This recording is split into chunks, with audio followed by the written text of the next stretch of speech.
Ladies and gentlemen, boys and girls from around the world, welcome back to moonducktv. This is day one, the debut of the Mr. Cat Invitational.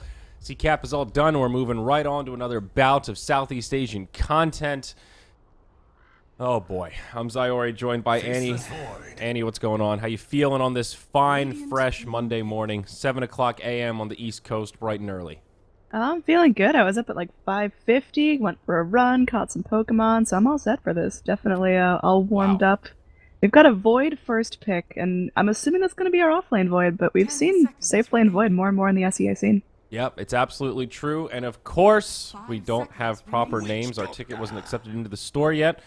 You know, we should probably in the future just tag this up under another tournament just so we have proper names, because this Get is going that to make... 82L ticket rolling or something. Yeah, this is Captain's Draft 3 lives on in the Southeast Asian region, because this is going to be difficult. I have no idea who's who. Trolley, Cast, Tilted, Valak. All right, well... I know I've seen Billy Ocean before. I just can't remember which Rave player it is. I think Billy Ocean is No, J.O. I'm Yeah. pretty sure. He's drafting. Yeah. He usually drafts. That's the only one I know. Everyone else, I think Aaron is actually Aaron. I think that's the player that's tagged up as Aaron these days. But that's about it. So we'll see. Sorry about that, folks. That's, you never know when your ticket's going to make it into the store. You submit it, you cross your fingers, you hope for the best. We didn't make it in time, so we'll find a workaround until the Mr. Cat ticket's in. But alas, here we are. You can check out all of the details on this tournament, www.mrcatinvitational.com. It's got all the groups, the bracket, the format, the full schedule, all that good stuff. This is the group stage. There are 2 groups of 5. One team gets eliminated from each group, and the top 4 move into a bracket. I believe it's a double elim bracket. I designed the tournament. I've already forgotten. It is a double elim bracket. All best of 3s. None of that best of 1 nonsense. It's going to be good stuff. So about this draft, Timbersaw, Venge, Void, and Witch Doctor. Two duos that make a lot of sense. Venge great to have against the Faceless Void, as well as the Witch Doctor for that matter. Good disable, good interrupts there. And, well, Witch Doctor, Void, quite a bit of synergy themselves. Timbersaw's pretty good at dealing with all that physical damage, but still, you've got a Chronosphere with the big Death Ward. You've got some setup for Team Rave. I think both teams really feeling the purple vibe this morning. Hopefully we stick with that, go more. We got some more purple heroes in the pool. Ricky hasn't gotten any love, so could be a pickup here. Where is the Ricky? Are we going to see a Ricky Lifestealer this series, you think? I don't know. I mean, the lifesteal is honestly falling a little bit out of favor for Cord that can just do a little bit more with a little bit less farm and space, but Ricky definitely a possibility. Bounty Hunter and Ricky both still in the pool, which is pretty unusual by third pick. Yeah, yes and no. I feel like that trend is changing a little bit. This meta is starting to morph. It was all about fighting, and now it's turning into really tanky heroes. Like, you look at these bans, and there's a lot of strength heroes taken out, but even the ones that aren't strength heroes are pretty darn beefy. You know, your Dark Seers, Death Prophet, one of the reasons she's so good in the mid lane is because she can harass indefinitely and also sustain herself with the Spirit Siphon.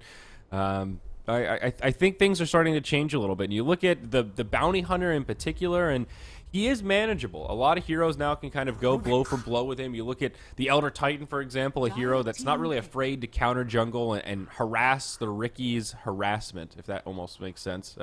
Rubik now going to be the third choice for Team Rave. A little bit of magic resistance. Interesting pick here. We haven't seen too much love for Ruby Tuesday. I'm not sure exactly what they have in mind. Some decent spells to steal already, but it feels like kind of an arbitrary Rubik pick, unless Rave have something up their sleeve with their 4th pick. And, well, now Terrorblade, the 3rd for Mineski. I mean, I think just getting that null field running, getting a little bit more survivability going on Team Rave is pretty good. And, you've got that lift, and it does make a really awesome roaming combination. I think Witch Doctor's going to kind of plant himself in lane, but maybe this is a position 1 Void and Rave are looking for like an offlane Earthshaker or something that combos really well with the Rubik. I don't know. Still 2 picks left. A lot of mystery. Yeah, you're right. I just realized the nature of Mr. Cat Invitational presented by moonducktv. There's a lot of animals and strange objects in that string of relatively few words. I like it. I like the confusion factor. Here we go. So now that Rubik's pick makes a little more sense. Slark, nice easy setup for his Pounce to connect into Telekinesis Lift. So a pretty good trio of heroes for presumably the safe lane for Rave, Witch Doctor, Rubik, Slark. A lot of kill power there. They should be able to harass out whatever offlaner comes their way. Could still be an offlane Timbersaw. I think unlikely, but you never know. That option is still on the table. Now with these heroes, I think much less likely Mineski going to be tempted to do that. So We'll see. Slark and Void, though, don't have the most synergy for Rave. I mean, yeah, he does have the, what's the hell's it called? Dark Pact, and he can do some damage outside of the Chrono, but generally you see teams want to try to pick range carries with the Void just so you can get more damage into the Chronosphere. But Mineski go with Axe as their fourth. Yeah, I mean, speaking of that synergy, I mean, if you're going to use Faceless Void as that offlane initiator, just pop him with the Chrono, then they're going to need a mid laner with some sort of range or some sort of ability to follow up. And Invoker's banned out, so you don't have that Sunstrike combo. Running Phoenix mid seems absolutely dumb, so they're not going to go with that Sunray combo. So what do you think from the mid lane can really add a lot to Team Rave's lineup? Ooh, good question. What do they have here that they want to play? Absolutely has to be a range hero. Tinker, that's a good ban from Mineski. Could definitely delay the game. You need something to deal with the Terrorblade, though I think Tinker picks can be a little scary against the Terrorblade at the same time. His timing of when he comes online with that initial push, Tinker is not always ready to completely defend that. And sometimes we've seen games where that push is snowballed before the Tinker can even get his BOTs blink and start to take over. Mineski, or pardon me, Rave might wait to think about this final pick too hard until they see what Mineski are going to put in the mid lane. They're going to take an Oracle, so yeah, no surprises. It will. No, this is kind of a surprise. I thought it would be a 4 jungling Axe. So now it looks like offlane Axe, mid Timber Saw with a safe lane Terrorblade. Okay. Well, it could be just sack the offlane, throw Axe in the jungle, give him position 3 farm, and then have him hop out and be mean. Right. Okay. I like the Oracle with Terrorblade, though. You get a reset there. False Promise, so we can get off Sunders. Although it's an odd synergy because the Sunder isn't technically a heal, so it doesn't synergize with False Promise in that way. But anything that can keep him alive so we can get off the spell and at least buy himself a little more time can be huge for Terrorblade. So what does Rave want? What is good against the Timber Saw? They could do something kind of wild like a TA, get a little minus armor, try to control the Roche, a little bit of synergy with the Witch Doctor. I don't know. Okay, I was going to say I don't know if TA really has enough range, but I like the Zeus pick here. I think you've got that global presence you need, and even if Timber Saw is able to Timber Chain away with like 0.1 HP, you've still got that follow-up. So one of the most frustrating mechanics about the hero is that he's just so slippery, so now that you've got the Zeus, it's a little bit less of an issue, but could still pose some problems down the line. Yeah, of course, we'll move into a pause straight away here as we load into this game. I like the Zeus pick here. Not one I would have suggested right away, but, you know, Zeus is kind of weak against good roaming supports. When you get that Earth Spirit early on, you know, your Earth Shakers when he used to be popular, that kind of stuff. Oracle Venge, they do have some kill power, no doubt. Fortune's End setup makes it kind of easy for the Timber Saw to get in. So he's going to have to be a little careful of his position, but the great thing about Zeus is if he gets that early momentum, he can really take over the game. And that magic damage, incredible against the Timber Saw. He's got so much armor with all that reactive armor stacked up, so... going for that Veil, Aether Lens, Blink Dagger kind of build on Zeus gives him a lot of kill power. Very good to have against Axe as well as Terrorblade. All of these cores, they're great against physical, but magic damage is where they hurt. And that really is where the Rave draft was weak. Before Zeus, their magic damage was basically nil. Yeah, I mean, they got the Rubik tossing out whatever he can, but looking at what there is to steal, I mean, there's not that many juicy targets if you're Rubik. What are you going after? Just, like, the magic missile, I guess? Yeah, it is sort of a peculiar Rubik game, right? They third-picked it. Mineski only had 2 heroes on the field. You know, there's Timber Chain. That's kind of annoying. Rubik can jump around. Whirling Death is not a bad thing to steal here. 3 strength heroes, so, of course, it's going to lower the ultimate HP pool as it takes that primary stat. Yeah, the Venge Stun, Venge Swap, always good to have. Berserker's Call can definitely come in handy. If you can manage to steal Sunder, that's pretty big. That one's fairly obvious and pretty hard to steal a lot of the time, but if you can get it off, hey, not too shabby. All right, so we're moving on in. Everyone's starting out, grabbing their items. We're all set to go, and again, this is a best of 2, so it's not really all down to this one game. We're not in a TI qual format here, but... definitely a lot to prove here. Day 1, Mr. Cat. Day 1, Mr. Cat. You got to get the momentum early. That's really the golden ticket here for Mr. Cat. I know, but you're right. It's all best of 2s and best of 3s. The group stages are all BO2s. I like Void? it. Uh-oh. Void, buddy, I think you made a little bit of a mistake. He's hiding in the trees. I don't think they'll see this. I don't think there's any... Can you wrap around to fit in that tree line? I don't think so. I think you're actually totally good unless they cut a tree down. So they think that somebody's up here and already put an observer. The warding mind games early on. These teams know each other well, so it's always interesting to see what they do here. Void has himself a sentry ward. Maybe he'll sit here and block the spawn and then leave. I've never seen this before. I'm honestly thinking he did not intend to get stuck in the trees as he was madly pinging it right when he leaped up.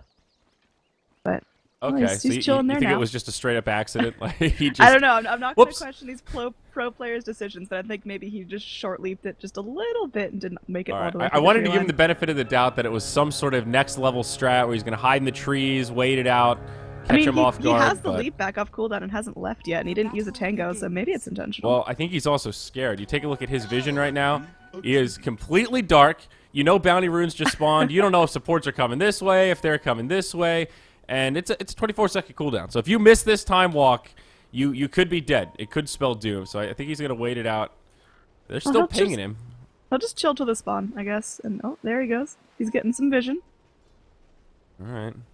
Oh, he's getting surrounded upon, though. Now would be a bad time to hop out. You've got heroes on all sides. Yeah, this is exactly it. This is actually real scary. And they've got a ward on the high ground here.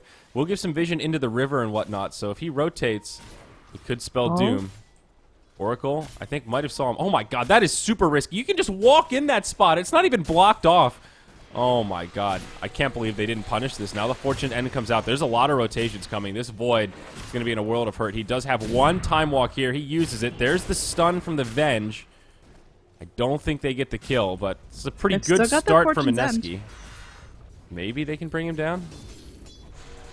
It's going on through, and they're going to have the missile up in one more second. It's going to have to cost them all their mana if they really want to go for this, but they can punish him. Now, there's still a leap cooldown for 5 more seconds, but looks like he'll get away that's with a tiny incredible. bit of HP.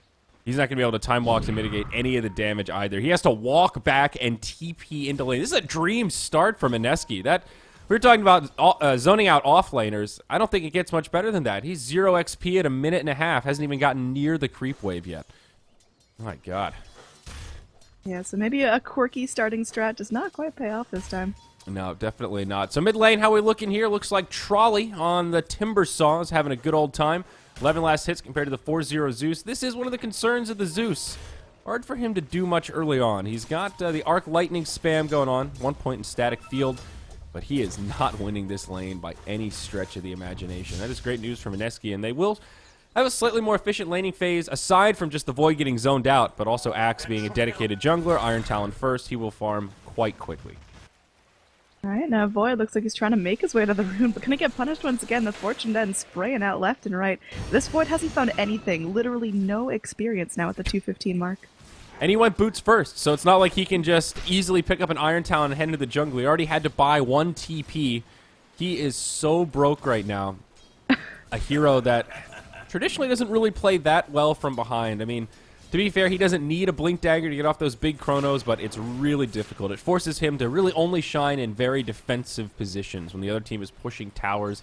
And even though they were going to hit that timing with Terrorblade when they'll want to push, I don't think Mineski have a lineup where they really feel like they're on the clock, where they're going to have to end this game super fast or anything. They should have pretty superior farming tools, and they should be able to scale very well. This Timber Saw doesn't feel like they have too many great solutions for him. Like, yeah, they have the Chronosphere, but they don't have a combo to go into the Chronosphere. So pulling off these quick kills on him is going to be pretty hard for Rave. They will rotate mid and maybe make a fool out of me here. No point in Timber Chain. Uh-oh, Trolley might be in a little bit deep. Cass going to be bouncing around, does not go back to the Timber Saw. Do they actually have the damage with the Maledict? That's the question here. Bit more lightning from the Zeus, and now it's going to be close. He sips the bottle, and he does live. My God, that is one tanky Timber Saw already at only level 4. He's not even leaving from this. He's still got a bottle sip left. He goes right back to farming, and he's just leading up this last hit chart, followed up by his Axe, who, again, did hop right in the jungle with the Iron Talon, completely sacking the offlane. So I guess giving free farm to a Slark is never ideal, but I agree that there's just no solutions from Rave to this Mineski draft right now. And now Void could be caught out once again. There's a magic missile right there. They have that Fortune's End.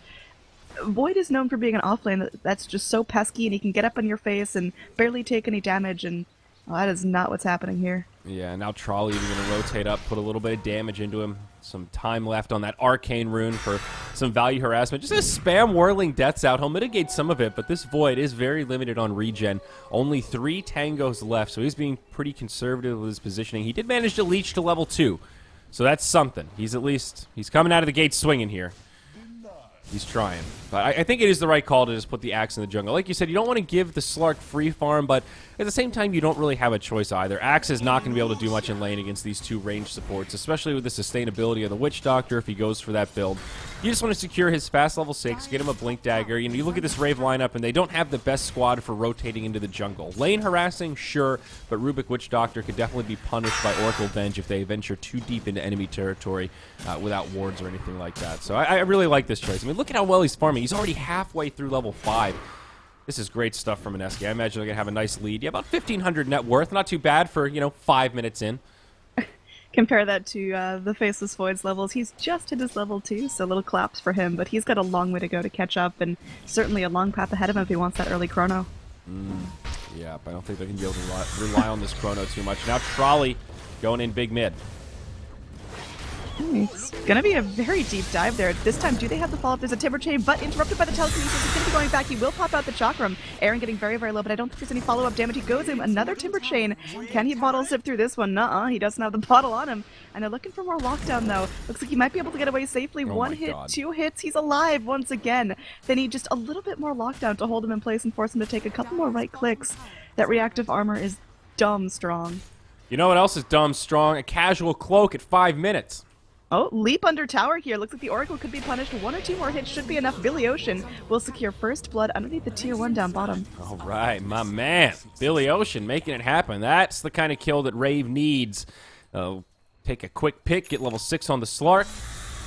Nice first blood there. This Timbersaw, though, he is so beefy even just with a cloak. It's unreal how strong this hero is. Like, it's kind of crazy if you think about how long he was quote-unquote irrelevant in the competitive scene. Timbersaw was a laughable hero, and then one day someone woke up and said, you know, guys, I think Timbersaw might be kind of good. Let's try him in a few games. Then people realized, oh my god, not only is he good, he's incredible. He doesn't just counter these heroes like Terrorblade. He's also just a great solid laner. And Trolley? See, look at this. It's 1-on-3. Well, I don't think it worked out so hot for them this time. Yeah, he's going to be dead, but he will take out the Rubik. He trades 1 for 1. I mean, that's not that bad. It's still kind of an unnecessary death, though. You think, did he really have to dive under the tower into heroes that he knew were there? And he takes out a position 5, but well, that's a mid-hero. The real sad part about that story, Annie, is the Oracle was within a Zeus ult from death, and that set up a double kill. Zeus actually got a global kill while that was going on, while Witch Doctor finished off the Timbersaw. When you add that into the equation, definitely not worth it for the Timbersaw and his Oracle saying, man, you couldn't have just waited like another 10 seconds. Like, just call it out. I would have used another Purifying Flames. I could have lived. That one's on you. So, unfortunate stuff. That is great news for Rave, though. Those are kills that they much needed because they're falling behind. This is one of these lineups that, oof, you got to hit that timing. You got to be able to defend against the Terrorblade. And if you're already a couple K net worth behind when that happens, it can be scary. All right, so looking at the safe lane farm, you're talking about the Terrorblade. He's doing all right here. He's got himself 41 last hits, but same story with the Slark, and Slark's just gotten a little bit more in terms of XP. He's about a full level ahead of the Terrorblade, and that's just because the Axe has not been a factor in the lane whatsoever. So in terms of these two heroes hitting their peaks, what do you think is scarier, a farmed Slark or a farmed Terrorblade? That's a good question. They kind of come online at different times. I think a farm Terrorblade at his max potential is scarier. With all of the illusions, you've got a Manta, you've got a Scotty. When you're in Metamorphosis form, the Terrorblade just has more variety, right? He can take objectives very quickly. He can flash down a Roche. They can destroy tier 3 towers. That rat is pretty real. That's a threat you always have to be concerned about, especially when level 2 Boots of Travel come out. For Slark, it's scary hero damage. He's really good at being elusive. He can be hard for the Terrorblade to kill. In that sense, the Slark has an advantage. You've got the Dark Pact, Shadow Dance. You can cleanse debuffs. You can make it impossible to be targeted for Sunder. In that sense, he's good, but I think the Terrorblade is still scarier. Yep, Faceless Void. He's got nothing. Underneath his own tower, you're talking about being scary here. We've got that Metamorphosis up. We've got those illusions thrown out, and this tower looks like it's just getting completely melted as Axe hops out of the jungle. Yep. He's still a bit short of the Blink Dagger, but he's now got pretty much the kit he needs to start being a nuisance. Well, his tier 1 tower is certainly going to help his quest for a Blink. Tower goes down to the Terrorblade. And nothing Rave can do about it. It's such a hard push to contest. It even came out a little bit earlier than usual. You just pop on that Aquila, and they even get a free kill out of it. Void, still only level 4. He's actually down with the supports right now. Rave are running this triple support lineup, and it's just not working for him. Yeah, I mean, it's just, it's really hard to be a Void right now. That's one of the reasons Terrorblade was able to push so early, because he felt absolutely no pressure. He's gotten a nice yummy kill there on the Void, and Void not really posing any sort of problem, so maybe Void just comes online and starts scaling up and lands the best chronos we've ever seen, but it feels like he's kind of a liability at this point. Yep, down bottom, we're going to see a rotation here onto the Timbersaw. They really want this, but I don't think they can kill him here, Annie. No, I don't know about this. They're going to drop the ulti for it. Now, there is going to be that Chakram tossed out. Billy Ocean here might need to be a little bit careful. Is going to pop into that ultimate form. Can he go with the pounce to latch onto Trolley? But no. Just going to back it off. Looks like he's going to pick up that Ring of Health, so definitely going to be scaling into that Hood of Defiance pretty soon. Yeah, see that? Trolley wasn't even close to death. He almost dies. He went back in. He wanted to kill the Slark. It's 1-on-3, and he was the aggressor there. That's the kind of stuff that not very many other heroes can do. I think that's part of what makes Timbersaw so unique right now and why he's first pick material. There's going to be a group up here. Looks like maybe there's going to be a smoke. Oracle's sitting on top of that smoke of deceit, and they are going to rotate through, so they're looking for some sort of pick here with that axe and his new Blink Dagger. This is going to be the debut of the Blink. No one scouted it out on the side of Rave, so maybe they can get a really nice pick here on the Slark, but again, he's hard to get a hold of. He's got that pounce online, 15 seconds to the Shadow Dance, and well, he's going to eat his way through the trees. There's the call following up. They are going to bring in the Timbersaw as well. It looks like Billy Ocean out of luck here. Jo culled back to the grave.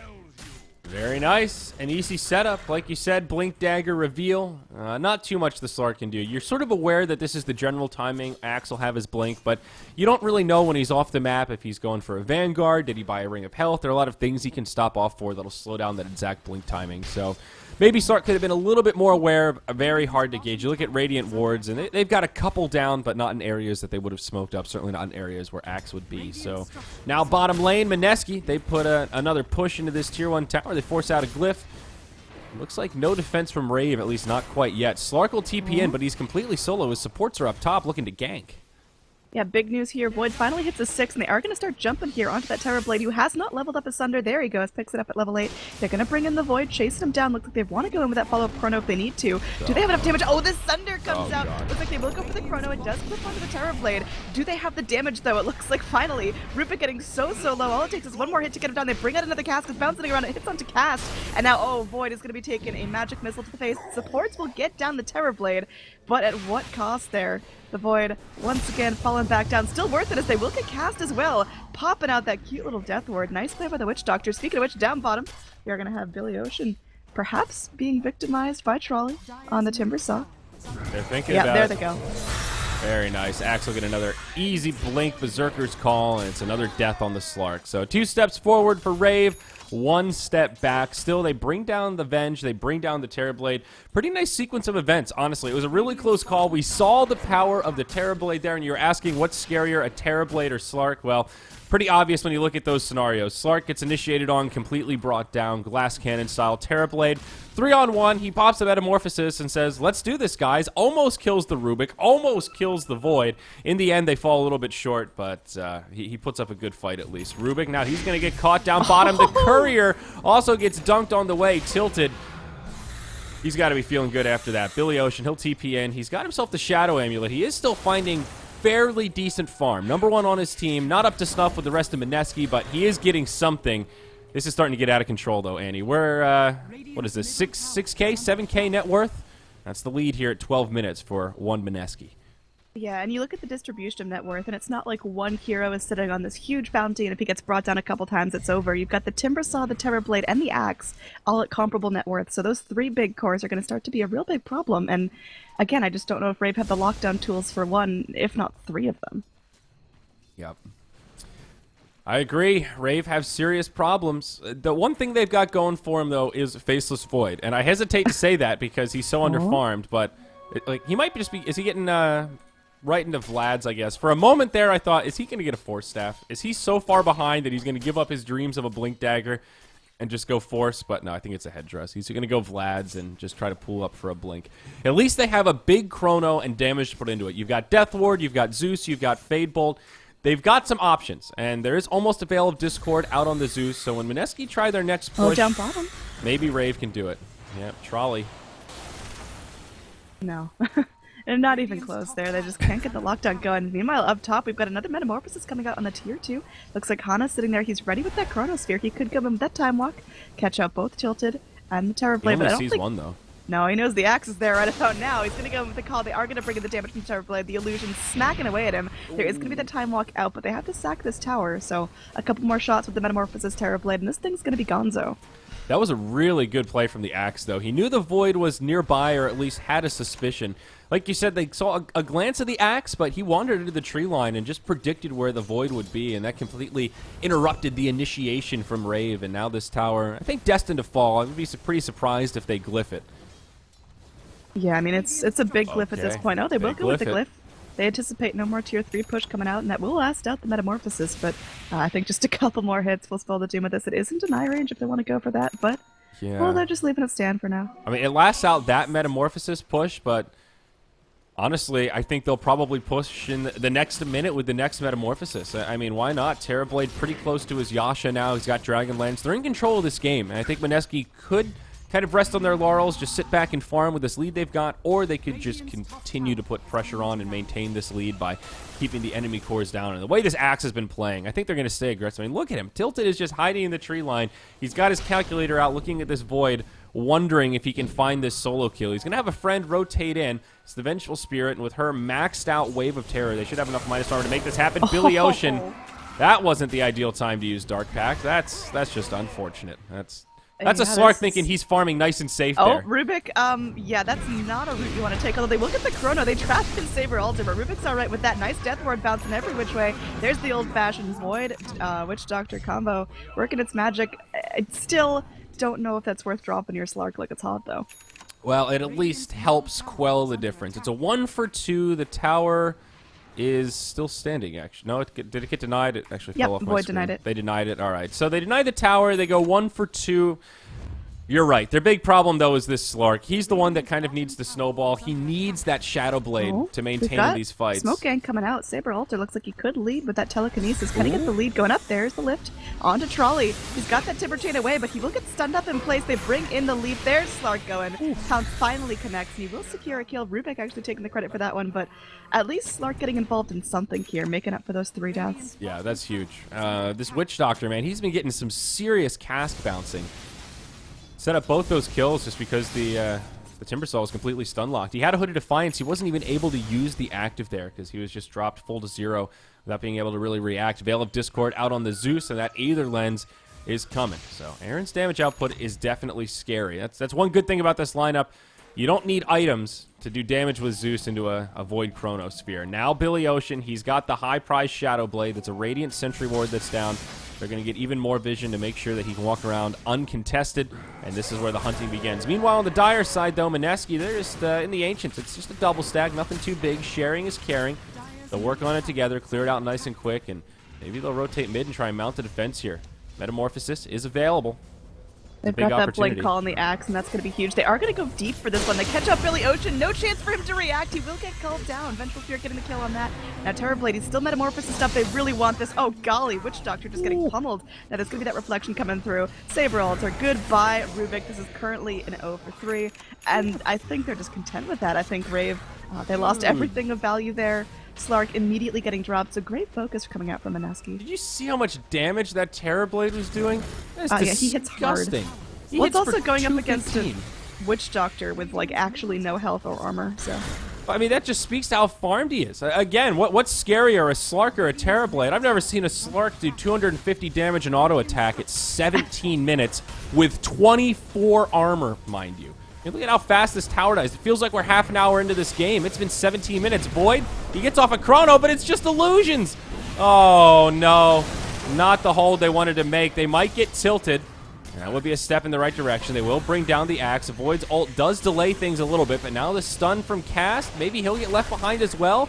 Rave finding quite a few recovery kills. First hit Bash. It's only a level 1 time lock. This Void, he's rolling the dice and he gets lucky. False Promise buys a little bit of time for Oracle, but he will not survive through this, I don't think. That's a lot of damage coming his way. And, well, just like that, Annie, it's a 3-0.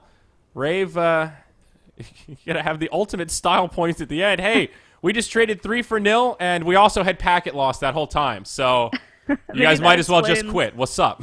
That could explain the questionable Chronos here, because he did end up catching out the Terrorblade, but they didn't want to dive all the way through the Chrono to go get to him, because then there was really no escape plan. So that's a big cooldown from the Void now, not available for the next couple of moments. But Did he catch the Void? I thought it was literally, or pardon me, just the Terrorblade. I thought it was literally he just caught it on illusions. the outside edge here. So if we go over to the bubble, draw a nice artistic. Here, let's see I can't here. actually draw on Yeah, the you map. can't draw when it's paused. Well, either way. All right, let's see here. Here's the Chrono. We've got a replay. Here we go, the Moonduck instant replay. So they're sieging this tower. They're bringing it down quick. They glyph it. 2 dead. But don't worry, they'll respawn fast. Void drops the Chrono. He does catch him. Okay, you're right. Right on the edge of it. He gets all the illusions and the Terrorblade. I honestly thought they were all illusions. That's my bad. Nah, it's just like, even if you went to go and follow up on that, if the Void continued through and tried to chase that down, then the Chrono would end and he would just be meat. So Yeah, it was actually a much better Chrono than I gave it credit for on the fly. I thought it was sort of a whiff, but it really broke up the fight. Mineski had a few heroes trying to wrap around the backside, and that's how the Axe got caught out, because the Terrorblade was stuck, the supports weren't as committed as the Axe, and everything just started to fall apart when they tried to retreat. The Terrorblade is their damage right now, so if you can just use the Chrono to lock him in place and prevent him from bringing down your team during the team fight, Rave actually have some decent damage output still. The Slark with the Shadow Blade, the Veil of Discord on the Zeus. It's not all over for Rave, even though they still have quite the hill to climb. yeah, I mean, overall experience is not staggeringly in favor of Mineski. The cores are keeping their levels on par. Yeah, you'd like a couple more levels in the Slark, you'd like a little more farm, but well, he's doing alright here. And Zeus as well, he's got his level 11, he's got that level 1 ult. I don't know if he's holding onto the point or opting not to use it, because it feels like some Thunder God's Wrath should take priority. Yeah, that's true. Here we go. Tower falls. Rubik. It's a tier 1. And they're just going to disengage. I thought Rave might actually try to engage on that. It was only 2 heroes from Mineski, and even without a Chronosphere, they could have just turned, dropped some damage into the Timbersaw. At the very least, they need to slow him down. He's doing a lot of damage here. Rubik on the run, steals the Chakram. That'll help him out a little bit, but Timber Chain catches him. Hard to avoid the trees when you're in your own jungle, and Mineski, just like that, strike back and regain some of the lost footing. Yeah, I mean, they're definitely still looking good in terms of overall net worth. That fight set them back just a little bit, but they've still got about a 6,000 lead, and at 18 minutes, that's nothing to sneeze at. And the Terrorblade is still massively farmed. I mean, Benj is playing a hard 5, poorest support in the game across both teams. But still, there's a Manta style on TB now to go with that Dragon Lance. So he's starting to get these big stats, and now he has extra illusions. The Chaos Factor, the pushing. He'll get a free Roche as well, it looks like. Mineski not scouted out. Rave don't have any wards down on the map right now. They've lost all this map control, and there's just no way they can contest this. They have some sentries down. They get down a fresh observer here at the top rune spawn, but not going to do a hell of a lot against the Roche. I think they need to get some wards in their jungle. Like, get some vision up on these plateaus. Just try to see the rotations coming so you can make some space to farm up this Slark. Alright, so big smoke gate coming out. I'm not quite sure Mineski fall victim to this. It seems like they're kind of backing off. They will reveal down here in this bottom lane. We'll see if Tilted is going to overstay his welcome here as he goes in for the small camp. Will be helped out by his Oracle, who is sitting on that false promise, so worst comes to worst, they can go for that. There will be the Thunder God's Wrath to start things off. They get some nice vision. It looks like they are going to focus on the Oracle, who is going to go through. Do they have anything to break the TP? There's the lift. There's the cast coming out, bouncing every which way. I think there's enough damage here. Yeah, he just plops right down. Oh. That is a 5-man gank, though, for an Oracle. Is that really the best use of time? No, it's really not. They needed the Axe there. It was a great ult from Zeus, not only to scout it out, but also break the Blink Dagger from Axe so he can't just immediately disengage. They committed to the Oracle, and I understand why you want to have to deal with the support before you bring down the Axe, but now this is going to go poorly the other way around. Witch Doctor taking huge damage, but the Chronosphere comes out. Do they actually have the damage to take this? Axe and Timbersaw is still reasonably healthy. The Witch Doctor does not live through the false promise. Billy Clark Ocean trying to go hard on all cast. in. Yeah, he's in deep. Now the Sunder goes off. Oh my, the Terrorblade resets. It's a long, sporadic fight, but Mineski have so many more resources here. The Timbersaw is just outlasting everyone, and the Rubik cannot get away. Oh, there's going to be that TP. Yeah, goodbye. There's just too much damage there. Double kill now. 16 charges in the Bloodstone, 1,000 gold on top of that hood. Oh, it's looking really good to be a Timbersaw. And you talked about how Terrorblade's the only source of damage. I disagree. I think the Not Timbersaw anymore. is definitely pulling his weight. Oh, yeah. Blink Dagger, 16 charge Bloodstone, Hooded Defiance. At this point, he's got all of his skills maxed out except the Chakram. He can just do whatever he wants. He ran around that entire fight unchecked. If you're not locking him down with a Chrono or getting a good cask, they simply have no solution to the Timbersaw at this point. That's what it felt like in that fight, at least.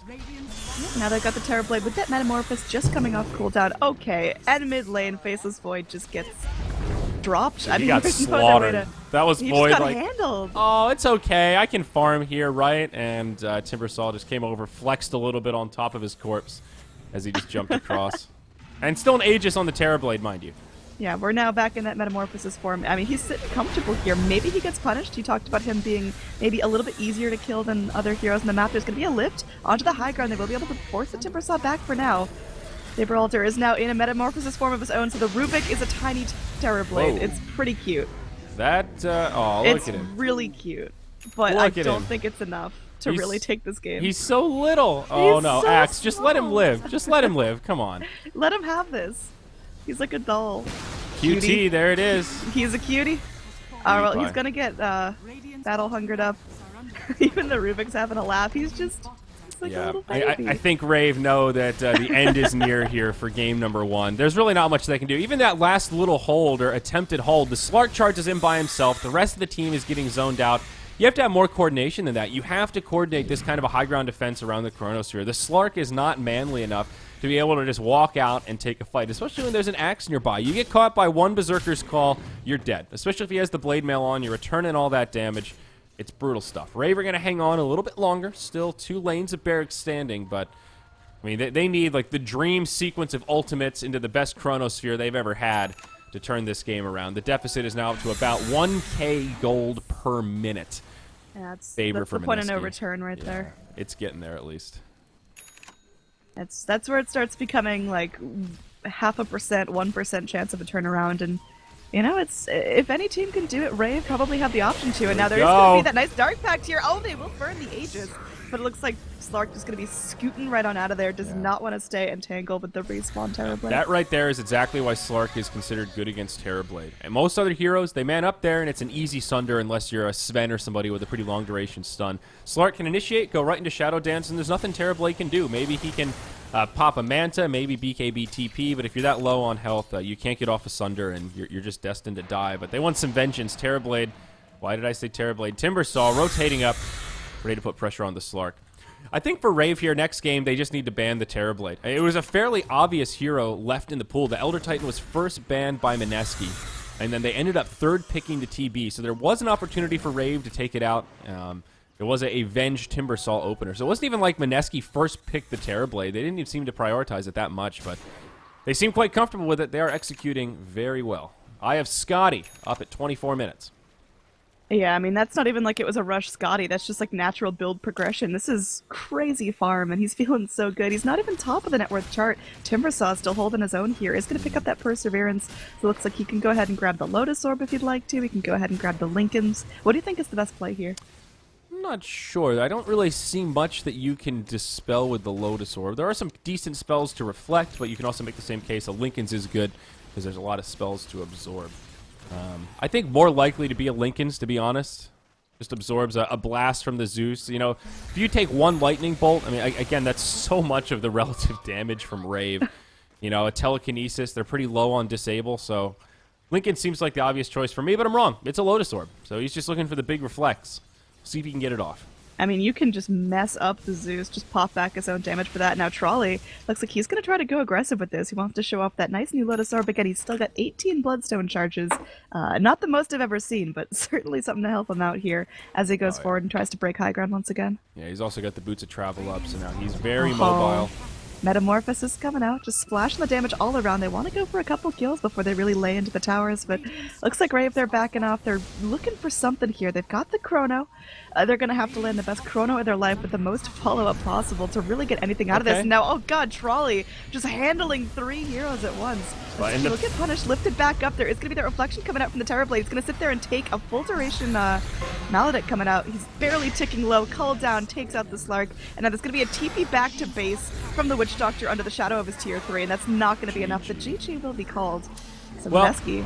That last fight, honestly, was pretty close to the best that Rave could have hoped for. They were just too far behind too quickly. The Void did hop in, get a 3-hero chrono. They dropped the Zeus ult, and it did a lot of damage. The Slark was in the back line trying to finish off those kills. If that's a Slark that's equally farmed with most of the cores on Mineski, I think that fight goes completely different. That really was a good chrono. That was the best they could have done with what they had, but you gotta get more out of those lanes. You can't fall apart that much. Void had an abysmal start. He ended up farming a Blink Dagger somehow, but he was level 1 for like the first 2.5 minutes of the game with that funky start. He blocked the camp, but missed the pull all the way through. All of the other lanes kind of floundering as well. You know, Zeus just straight up losing to the Timbersaw. It is a tough matchup. You can't quite spam him out of lane. They knew what the matchup was going to be, though. I really think Rave kind of drafted themselves into a corner. They went so heavy on the physical. Mineski went for a draft that was amazing against physical damage. Timbersaw, Terrorblade, and Axe, all just so good against that kind of a lineup, especially the Witch Doctor. They had to go something magic heavy. So I understand why they took the Zeus, but it did pigeonhole them into a really tough lane matchup. So we'll see, Annie. What are you thinking? Can they do it in game number 2? Well, I'm hoping to see a completely different draft. Obviously, this worked out really well for Mineski, but I want to see what else they have to offer here, because this seemed just kind of like a, nothing against Rave, but it seemed like it was just kind of handed to them with Rave's very flimsy draft that needed a lot of resources to come online. So, if Rave go for something different, I think Mineski have to react differently in order to take game 2. Yeah, no doubt about that. I'll agree with you on that front. So we will have a break, folks. We do have another series coming up after this. It'll be Mineski versus Execration. That is scheduled to start quite a ways from now. I think about 2 hours. That was a fast game 1. It is just a 2-game series. You are watching the Mr. Cat Invitational. This is day number 1. For those of you in chat saying, hey, I've never heard of this tournament. Who's Mr. Cat? Well, that's because today is the debut. You can find all the information you need at MrCatInvitational.com. They've also got a Facebook page, facebook.com/MrCatInvitational. It is presented and handled by moonducktv. This is our C tournament, at least leading up to TI. So glad you guys can join us, you guys and girls, that is. And hopefully you stick around, because we've got at least 3 more games coming up today. I'm Zyori. She's Android. I'm enjoying the excitement, Annie. I like that. That's a positive attitude. Remember, these games are on Dota 2 Lounge as well. You can get your rares set up today. We're going to have a break, then we're coming back after this.